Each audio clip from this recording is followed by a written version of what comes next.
ചെങ്കൽ ക്വാറിയുടെ പ്രശ്നങ്ങൾക്ക് നാളിതുവരെയായി യാതൊരു പരിഹാരവും കാണാത്തതിൽ അനിശ്ചിതകാല സമരത്തിനൊരുങ്ങി ചെങ്കൽ ഉൽപാദക ഉടമസ്ഥ ക്ഷേമ സംഘം.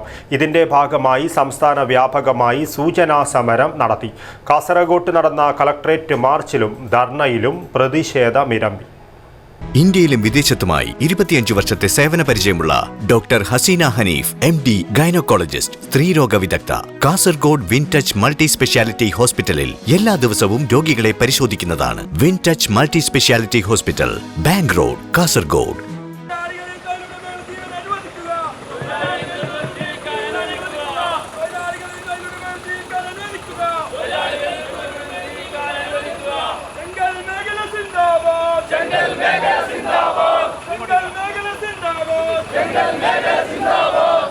പതിച്ചു നൽകിയ ഭൂമിയിൽ പെർമിറ്റ് അനുവദിക്കുക, പിടിക്കപ്പെടുന്ന വണ്ടികൾ തൽക്ഷണം പിഴ ചുമത്തി വിട്ടു നൽകുക, 75,000 രൂപയുണ്ടായിരുന്ന റോയാലിറ്റി 5 ലക്ഷം രൂപയായി വർദ്ധിപ്പിച്ചത് പുനഃപരിശോധിക്കുക, ചെങ്കൽ മേഖലയിലെ തൊഴിലുടമകളെയും തൊഴിലാളികളെയും സംരക്ഷിക്കുക തുടങ്ങിയ ആവശ്യങ്ങൾ ഉന്നയിച്ചാണ് ചെങ്കൽ ഉൽപാദക ഉടമസ്ഥ ക്ഷേമ സംഘം അനിശ്ചിതകാല സമരത്തിനൊരുങ്ങുന്നത്.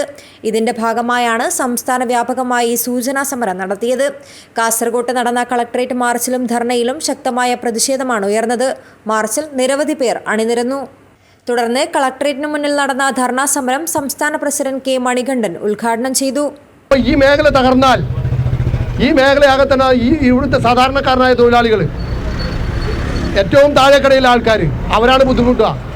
അത് മേലെക്കടയിൽ അവർ അറിയുന്നില്ല. അത് ഈ എഴുതുന്ന IAS ആൾക്കാരും ബോധ്യപ്പെടേണ്ടതുണ്ട്. അതിനുവേണ്ടിയാണ് ഈ സമരം, അതിനും കൂടിയാണ് ഈ സമരം. അങ്ങനെ ഈ മേഖലയെ അടിച്ചമർത്തുന്നതിനെതിരെ, ഈ രീതിയിലുള്ള നിയമങ്ങൾ കൊണ്ടുവരുന്നതിനെതിരെ ശക്തമായി 14 ആവശ്യങ്ങൾ ഞങ്ങൾ ഉന്നയിച്ചിട്ടുണ്ട് ഗവൺമെൻറ്റിൽ.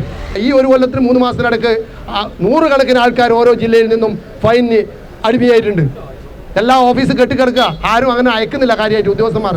കാര്യം എന്താ, ഇവരറിഞ്ഞു പോകുമല്ലോ. ഇതങ്ങനെ പെട്ടെന്ന് അയക്കുന്നില്ല, വന്ന കള്ളാസെല്ലാം അവിടെ വെക്കുക. ഇവരറിയുമല്ലോ, അറിഞ്ഞാൽ ഇവരെല്ലാവരും കൂടെ ഒത്തുകൂടി സമരം ഉണ്ടാവും. ഇത് ഭയന്നിട്ടാണ് ഈ 30 ലക്ഷം 40 ലക്ഷമൊക്കെ തന്നെ ഫയലിൻ്റെ ഉള്ളിൽ മൂടി വെക്കുക. ഇത് നാളെ പുറത്തു വരും. ഫയൽ ഒരു കാലത്ത് മൂടി വെക്കാൻ പറ്റില്ല. അതുകൊണ്ട് ഞങ്ങൾ പറയുന്നു, ഇങ്ങനെയുള്ള ഈ കാലങ്ങളിൽ ഉണ്ടാക്കിയ ഈ രീതിയിലുള്ള കരിനിയമത്തിൻ്റെ അടിസ്ഥാനത്തിൽ ഉണ്ടാക്കിയ ഫൈൻ അത് അദാലത്ത് വെച്ച് പരിഹരിക്കണം. അത് റോയൽറ്റീൻ്റെ ഒരു ഇരട്ടി എടുത്തോട്ടെ, 75,000 ഒരു ഇരട്ടി എടുത്തോട്ടെ, 1.5 ലക്ഷം. ആ അദാലത്ത് വെച്ച് കഴിഞ്ഞ് ഇതുപോലെയുള്ള വൻകിട ഫൈനുകൾ അദാലത്ത് വെച്ച് പരിഹരിക്കണം.